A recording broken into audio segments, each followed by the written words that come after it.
Did you know there are constellations in the Bible? Turns out they're really hard to translate. In this video, we're going to talk about a really difficult translation, Job 38:32. First, we will look at the context surrounding the verses, then we need to know what the verses actually say in their ancient language. The verses that talk about constellations of stars is at the end of the book of Job. Job lost everything, already talked to his friends about why it all happened, and finally God comes onto the scene trying to show Job that God is in control and that he should just trust him. As we will see, God is rhetorically asking how little power Job has to get Job to understand how powerful God is. He says to Job in the NET translation, we use NET translation because it has pretty much the same standard language of most other translations. So, Job 38:31-32. Can you tie the bands of the Pleiades or release the cords of Orion? Can you lead out the constellations in their seasons or guide the bear with its cubs? Okay, so for about 99.99% of the entire Bible, we have pretty good idea what the words mean. On the other hand, what might be surprising to many English readers is that some translations are really just guesses. An obvious example is the word translated constellations here. If we leave it untranslated, verse 32 would be something like, can you leave out Mazarot in their seasons or guide the bear with its cubs? The smartest and best translators really don't have much of an idea on how to translate this. It's only mentioned one time in the Hebrew Bible. Scholars have identified it with the zodiacal circle, Arcturus, Sirius, Venus, and the Northern Crown. This is why it's translated in the NET as constellations, and other translations actually don't translate it at all because we just don't really know what it referred to. This comes down to how translations are made. In the best cases, a good translator will look at how a word is used in the Bible, looking at the root and etymology of the word, and comparing it with cognates, which is essentially the same word and is similar but not exactly the same cousin language, and then look at the history of translation throughout the ages. There's pretty wide agreement among scholars that the Hebrew word for Kasil and Kima are pretty accurately translated as Orion and Pleiades. In the case of Mazarot, we have very little evidence to make any conclusion. The Hebrew word that is translated as Arcturus or bear, which is Ash or Aish, is only in the Hebrew Bible twice. Outside of that, we have no other uses of the word. Job 9:9 gives us a little context by mentioning that the three constellations or stars are in the southern part of the sky, but even that's debated. For identifying little white dots in the sky, that's not much to go on. I asked my friend Dr. Ryan Armstrong, who wrote his dissertation on Job, what he thought, and he says this. There's a lot of debate about each of the names. The word Ish, that is often translated as bear, referring to the Arcturus constellation, is not the Hebrew word for bear or any language that I know of. It seems to be a proper noun for the constellation, but it doesn't occur anywhere in ancient Hebrew outside of Job 9:9 and Job 38:32. There's not much evidence that it's the bear or the lion, as it's often translated. Basically, translators try to guess at which one it's supposed to be. Okay, so why is it translated as Arcturus with its sons, or the bear with its cubs? In the popular American translations, the Hebrew words Aish al-Baneha obviously don't sound like either of those in English, so it's not as simple as matching up proper names. Considering we only have that one other time where it is mentioned in Job 9:9, one thing we can do is look at how it was translated throughout history. Past readers were closer to the original context of the original writers, so maybe they were in a better place to know the constellation it originally referred to. In this case, they don't provide much help because their translations and interpretations are literally all over the place. In Job 9:9, in the Septuagint that we have today, it has the text as Arcturon, which is one letter off from Arcturus, which could be a combination of the Greek words for bear and guardian. At the same time, the Septuagint has a different order from the Masoretic text, having Pleiades first instead of Arcturon, Hesperon next, which is the evening star, also known as Vesper, and then puts Arcturon third. On the other hand, the word Arcturon is completely absent in the verse in question, which is Job 38:32 in the Septuagint, and instead replaced by the Greek word Hesperon, as we have said, is for the evening star, also known as Vesper. In other words, it is difficult to tell what the translator was doing. The Vulgate has Arcturum in Job 9:9, but like the Septuagint, mentions the star Vesper in Job 38:32. Some scholars think Ibn Ezra read it as the Great Bear, but others don't think so. Another reason Job 38:32 has been translated as referring to the star Arcturus is because the Hebrew word Ash of Job 9:9 is similar to the Arabic word Na'ash, which was used to refer to the 4 stars of the Arcturus constellation at the time of Ibn Ezra. In addition, the Hebrew word Baneha of Job 38:32, often translated sons or cubs, is somewhat similar to the Arabic word Banat, which was used to refer to the 3 extra stars that weren't considered part of Na'ash in the constellation known as the Great Bear or Wain to these Arabs. The 3 extra stars, known as cubs, form the tail of the bear and the pole of the wain. That surely is an interesting coincidence, which is why so many modern translations go that option, as translating as the Great Bear. As we have mentioned, the word Ash of Job 9:9 is probably the same star or constellation referred to as Aish in Job 38:32, but this interpretation has issues. The obvious problem for linguists is how Na'ash came from Ash. The first letter pronounced as an English N would have to have been assimilated like the Hebrew word ish for man was assimilated to the root of the word for man in Arabic, which is int. The important difference being that it's much more improbable for the N sound to be added to the front compared to being assimilated in the middle of a word. Dr. Aren Wilson-Wright went through great detail to explain to me how the idea of Aish going to Na'ash in Arabic simply doesn't work. And let's just say that it gets into extremely nerdy language stuff, so be prepared. Proto-Semitic, which is the hypothetical language from which all Semitic languages descend. You have 3 sibilants, or S sounds, as well as some other sort of sibilant-like sounds. So you have just plain S. You have this t sound, which in English you would see like at the end of words, right? Like cats, not really at the beginning of words. And then,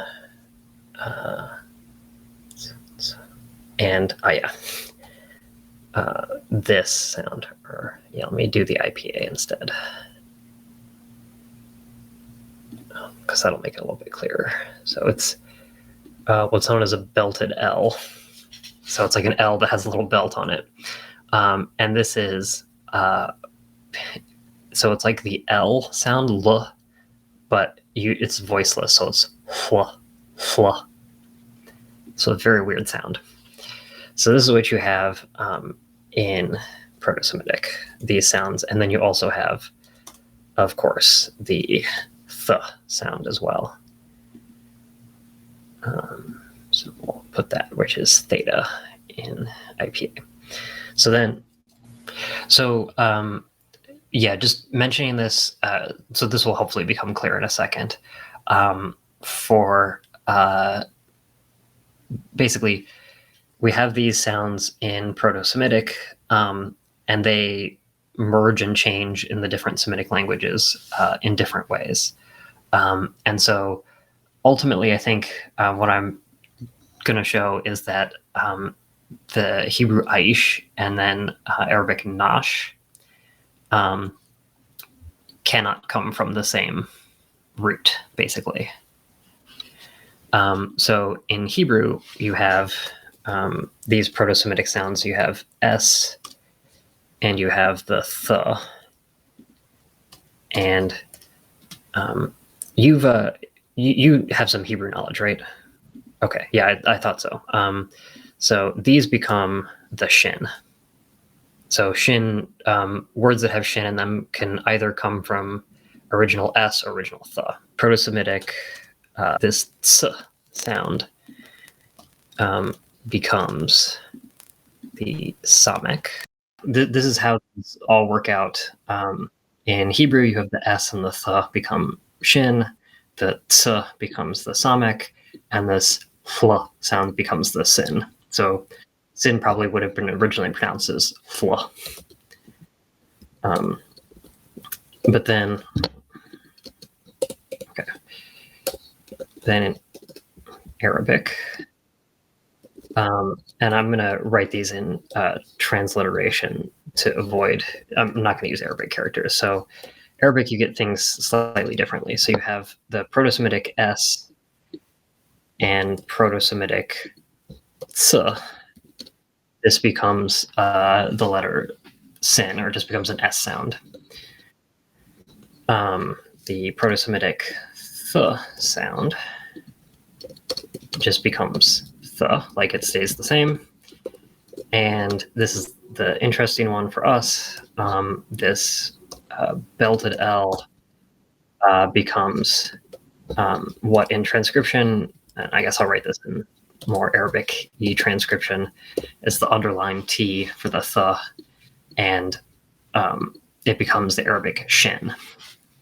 And this is what becomes really confusing when you compare Arabic and Hebrew, and you need to sort of, it's important to keep this background in mind, because this, like, it's even in like some of the Hebrew dictionaries, like the Halot Hebrew dictionary, they'll propose cognates for, there'll be a Hebrew word that has a shin in it, and they'll say, well, okay, we think a related word in Arabic has this, the Arabic shin. Confusing, right? They have the same name, but they come from completely different sounds.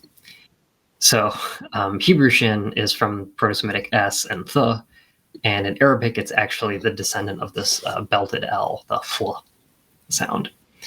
And so assuming that transcription, the na'ash, is correct, and this is representing this sh sound in Arabic, this would mean in Hebrew, right, with aish, Ein, as I think I mentioned in our conversation about the alphabet, right, it can be either come from rein, which is this r sound, or it can come from the normal line, which is what you learn when you learn Hebrew, right? That it just, I mean, I don't think when I learned Hebrew we learned like what sound it really made, but it like makes this sound, right? Like it's kind of like choking sound.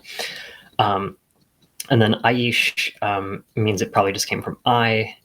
And then, so this is a shin, right? We look at our correspondence here. It can be either S or th. So this could be S or th as the last. So we have, if we're looking for cognates in other languages, we unfortunately have a lot of different possibilities, right? We have 4 different possibilities because you have 2 options for the first sound. It can be achain or ein, and 2 options for the third sound. It can be S or th. And then you have to like work out what those sounds become in the other languages. So looking, so this is, so Hebrew aish, we'd say it could come from any of these 4 options, or ein, eith. And then, okay, so then we want to say, okay, what would this look like in Arabic? So we have our options for Proto-Semitic, and then we look at what these sounds become in Arabic. And we can see, so, if we looked at the Arabic equivalent of aish, I mean, we could expect several different things, right? Depending on what the initial consonant is, but we would expect the final consonant to be either a s or a th, and not the sh. Or similarly, right, like if we go the other way and we say, okay, we have Arabic, I'll just try to represent like the transcription. So it's like na'ash, like that. Well, we see, okay, then this would be come from Proto-Semitic. N is always the same. A is always the same. Arabic ein is always from ein. But then this final consonant would be the belted L. And then if we took this Proto-Semitic na'af and like tried to run it back into Hebrew, we would expect something like na'as. One, you have the wrong sibilants like we've been talking about, and then yeah, I mean, where would the N come from? Because there aren't a lot of N prefixes in Semitic languages. There are a couple words, although I'm struggling to think of some, but like, you know, a prefix with an M is going to be much more common, right? Like Hebrew makom from kum, right? It's the place where you stand is a place. Or I think this is in biblical Hebrew and not modern, but like mifteach or mafteach, key. It's the thing you use to open something, so it's related to patach, to open. But yeah, N prefixes are much rarer in Semitic languages. So, and I think not super common in Arabic either, in particular. So, yeah, that would be kind of another hurdle, right? You need to explain where the N came from, as well as where, assuming the transcription is representing something like na'ash, like this, or I mean, it could also be there's no A here, but either way, there's no equivalent of the yod that you get in the Hebrew as well. So you need to account for the mismatch in the sibilants. Like, it's not what we would expect if these terms are cognate. Where the N comes from in Arabic / where the Y comes from or where the Y goes in the Hebrew. Another option is shown in the Peshitta, which might be equivalent to the star Capella, but more plausibly is that it refers to the whole constellation Hyades, which the brightest star in Hades is Aldebaran. Additionally, Rabbi Yehuda also categorized it as Hades. Many scholars disagree with the Arcturus or Great Bear translation. As we will read, some say it's certain that Job is referring to Aldebaran, and the Baneha of Job 38:32 refers to the rest of the stars of the constellation Hades. I've been told that this is the consensus position in scholarship at the moment, and found it pretty difficult to find anyone that takes a different position. First, John Hartley notes, classical writers group Aldebaran with Pleiades, Hades, and Orion as heralds of the seasons. This makes sense that Pleiades, Orion, and Aldebaran would be associated together because they are literally right beside each other in the sky. On the other hand, Arcturus is practically on the other side of the sky, so it would be really weird if the writer of Job was thinking of Pleiades and Orion, which are right next to each other, and then include a random star in a place completely different in the sky. In argument for the Aldebaran translation, Dr. Liang Xiao notes, another explanation links Hebrew Aish with rain, which means rain, a proper name for a star associated with rainfall and fertility. Accordingly, Aish would be an appropriate designation for Aldebaran, a star that, together with Hades, the cluster of stars around Aldebaran, is associated with rain and fertility. If Aldebaran is Aish in 38:32, Baneha must refer not to the cubs of the bear or the lioness, but to the small companions of Aldebaran, namely the cluster that is Hades. Now, Aish might look a lot different than Raif, but scholars don't see this as an issue at all because the first letter of Aish and Raif is a guttural. In Hebrew, it makes the ch sound, but in Arabic, it's a little different. I don't know Arabic, so I'm not going to attempt to do that. In addition, the sh sound on Aish often turns into a th in other languages, which is what we see on the end of Raif. This is similar to how in Yiddish they say Shabbos instead of Sabbath. Additionally, G.R. Driver notes, Schiaparelli has surely proved up to the hilt that Aish or Ash is not the bear but Aldebaran, and that Benea are the Hades. Although the evidence of the ancient versions is conflicting, this only makes it clear that the translators had no clue to the identity of any of these constellations. These scholars are trying to change my Bible. I've never heard of the NRSV, NJBS, NAB, or TNIV. Why do these scholars think they're so much better than the translators of my Bible? I get it, baby Leviathan. It's a lot to take in. First of all, these scholars don't think that they are better than the translators of your Bible, but they have studied the topic a lot longer and know more about these really difficult and complicated topics compared to most translations, which don't have the money to hire experts on every single debate within Hebrew translating. Does that make sense? Yeah, we're good. We're good. Okay, thanks, guys. Really love you. Okay, if you found this valuable, feel free to subscribe to the channel so you'll make sure to see the rest of our content. Jesus, can you do the thing? Oh, yeah, sure. What? No.